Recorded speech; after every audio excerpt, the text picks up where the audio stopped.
సెన్సెక్స్ 1.17% లాభపడి 49,008లో క్లోజ్ అవుతే నిఫ్టీ 1.27% లాభపడి 14,507లో క్లోజ్ అయింది. యాక్చువల్గా నిఫ్టీని ట్రేడ్ చేసినప్పుడు కానీ బ్యాంక్ నిఫ్టీ ట్రేడ్ చేసినప్పుడు కానీ ట్రేడర్స్ మైండ్లో ఎన్నో కన్ఫ్యూజన్స్, అలాగే ఎన్నో స్ట్రాటజీస్, అలాగే ఎన్నో ఐడియాస్ ఉండడం అయితే జరుగుతుంది. ప్రస్తుతానికి అయితే కనుక కరోనా సెకండ్ వేవ్ స్టార్ట్ అవుతుంది, కేసెస్ ఇంక్రీజ్ అవుతున్నాయి. సో నిఫ్టీ ఇక్కడి నుంచి పుడిపోతుందా, అలాగే ఫారెన్ ఇన్స్టిట్యూషనల్ ఇన్వెస్టర్స్ ఎవరైతే ఉన్నారో వాళ్ళకి సంబంధించిన స్టాక్స్ అన్నీ కూడా సెల్ ఆఫ్ చేస్తున్నారనమాట. లాస్ట్ వీక్ అయితే దగ్గర 6,000 crores సెల్లింగ్ అయితే చేశారనమాట.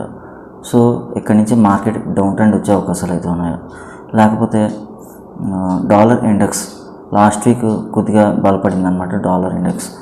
సో దానివల్ల ఐటీ సెక్టార్కి ఏమైనా ఇంపాక్ట్ అయ్యే అవకాశాలు అయితే ఉన్నాయో, ఇలాంటి స్ట్రాటజీస్ ఎన్నో ఉంటాయి అన్నమాట.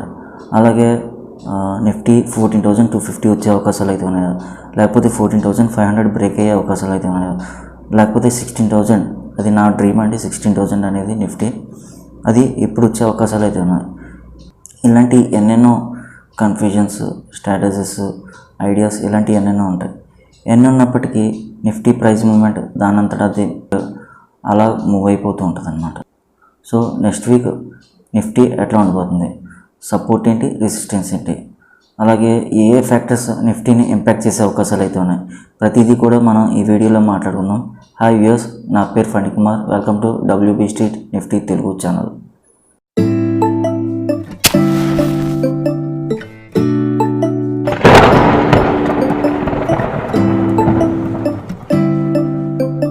లాస్ట్ వీక్ ఫ్రైడే మార్కెట్ ఏ విధంగా జరిగిందో ఒకసారి చూద్దాం. లాస్ట్ వీక్ ఫ్రైడే మార్కెట్ కానీ అబ్జర్వ్ చేస్తే 2 days సెల్ ఆఫ్ తర్వాత ఓ పాజిటివ్ నోట్తో సెన్సెక్స్ కావచ్చు, నిఫ్టీ కావచ్చు ఏప్రిల్ మంత్కి అడుగు పెట్టింది అనేది చెప్పుకోవచ్చు.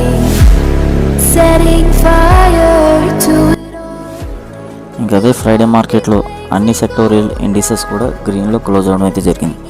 నిఫ్టీ మెటల్ అయితే 3.6% గెయిన్ అయింది. అలాగే BSE మిడ్ క్యాప్ కావచ్చు, స్మాల్ క్యాప్ కావచ్చు, అన్ని ఇండిసెస్ కూడా ఒక్కొక్క % లాభపడి క్లోజ్ అవడం అయితే జరిగింది.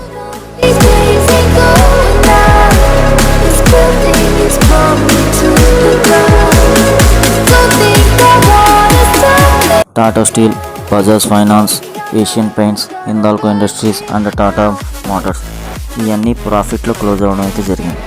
అలాగే HL Motors, power grid crop, IndusInd bank and ITC ఇవన్నీ కూడా టాప్ లూజర్స్గా నిలిచాయి.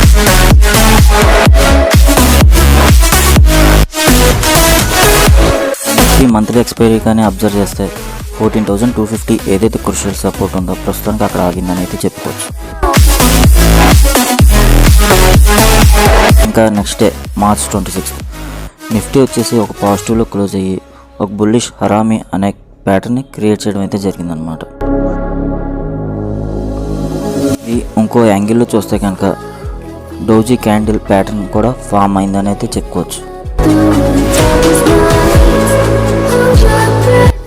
అసలు ఈ బుల్లిష్ హరామీ అంటే ఏంటి, ఇది ఏ విధంగా ఫామ్ అవుతుంది, ఇది ఒకవేళ ఫామ్ అవుతే కనుక మార్కెట్ మూమెంట్ ఏ విధంగా రన్ అయ్యే అవకాశాలు అవుతున్నాయి సో చూద్దాం. బుల్లిష్ హరామీ ప్యాటర్న్ అనేది ఒక బుల్లిష్ రివర్సల్ ప్యాటర్న్ అన్నమాట. ఈ బుల్లిష్ హరామీలో 2 క్యాండిల్స్ కలిసి ఉంటాయి అన్నమాట. అందులో ఒకటి వచ్చేసి red candle with large body, ఇంకో క్యాండిల్ వచ్చేసి green candle with small body.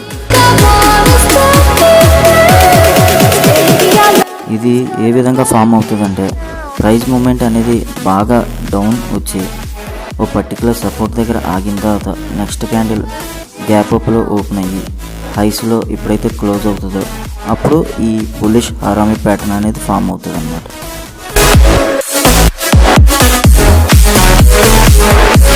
Next week Nifty యొక్క సపోర్ట్ ఏంటి, రెసిస్టెన్స్ ఏంటి ఒకసారి ఈ వీడియోలో చూద్దాం.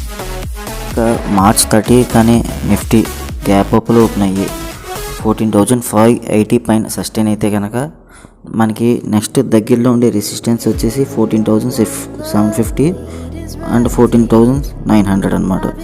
If in case crucial support 14,250 అనేది ఏదైతే ఉందో దాని కింద సస్టైన్ అయ్యి బ్రేక్ అయితే కనుక మనకి దగ్గరలో ఉండే సపోర్ట్ వచ్చేసి ఆర్ 13,900 అనమాట.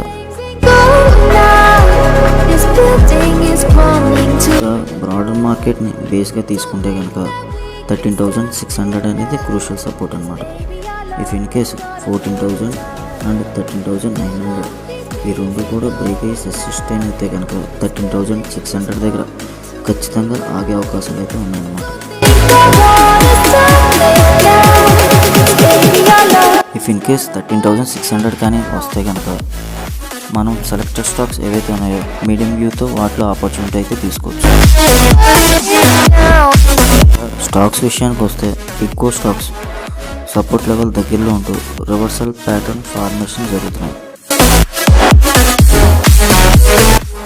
నిఫ్టీ మెటల్స్లో కానీ ఎఫ్ఎంసీజీలో కానీ కొన్ని స్టాక్స్ వీక్గా ఉన్నప్పటికీ రాబోయే వారాల్లో మంచి రిజల్ట్ చూసే అవకాశాలు అయితే కనబడుతున్నాయి.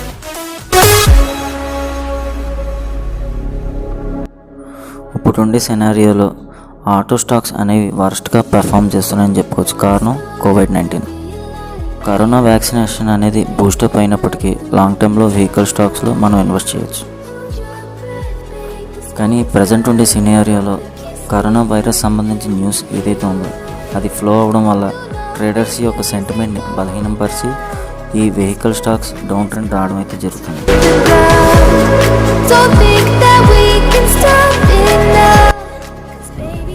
ఇంకా టెక్నాలజీ విషయానికి వస్తే కనుక డిప్ వచ్చినప్పుడల్లా మనం 2 వీక్స్ వ్యూతో బయింగ్ ఆపర్చునిటీ అయితే తీసుకోవచ్చు.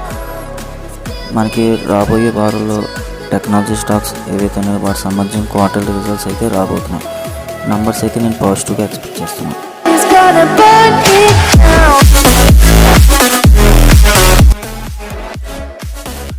సో నెక్స్ట్ వీక్ నిఫ్టీకి ఏ ఫ్యాక్టర్స్ ఇంపాక్ట్ చేసే అవకాశాలు అయితే ఉన్నాయి ఒకసారి వీడియోలో చూద్దాం.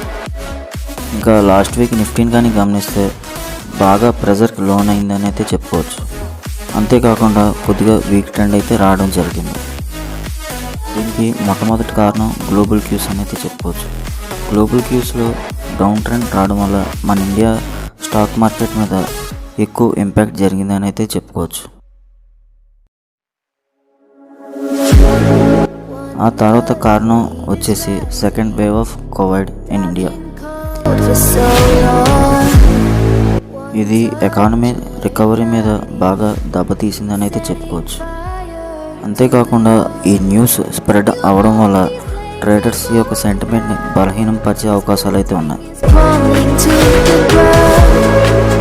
ఇంకా మూడో ఫ్యాక్టర్ వచ్చేసి ఎఫ్ఐఐస్ డిఐఐస్. ఇంకా లాస్ట్ వీక్ కానీ గమనిస్తే ఫారిన్ ఇన్స్టిట్యూషనల్ ఇన్వెస్టర్స్ వాళ్ళకి సంబంధించిన స్టాక్స్ ఏవైతే ఉన్నాయో 6,000 crores దాకా వాళ్ళు సెల్ చేయడం అయితే జరిగింది. అదే సమయంలో డొమెస్టిక్ ఇన్స్టిట్యూషనల్ ఇన్వెస్టర్స్ ఎవరైతే ఉన్నారో వాళ్ళు దగ్గర మోర్ దాన్ 4,500 crores స్టాక్స్ని పర్చేజ్ చేయడం అయితే జరిగింది అదే సమయంలో. ఎఫ్పిఐ విషయానికి వస్తే ఫారెన్ పోర్ట్ఫోలియో ఇన్వెస్ట్మెంట్ వాళ్ళు దగ్గర ఈ మంత్లో 22,300 crores దాకా ఇన్వెస్ట్ చేయడం అయితే జరిగిందన్నమాట. వాళ్ళ టోటల్ ఇన్ఫ్లో వచ్చేసి మార్చ్ 24, 2021కి $38 బిలియన్ దాకా ఉండడం అయితే జరిగింది. అదే డిసెంబర్ మంత్ కానీ గమనిస్తే $20 బిలియన్ దాకా ఉండడం అయితే జరిగింది. డిసెంబర్ మంత్ నుంచి మార్చ్ మంత్ దాకా అయితే చాలా ఇంక్రీజ్ అయితే అయిందన్నమాట.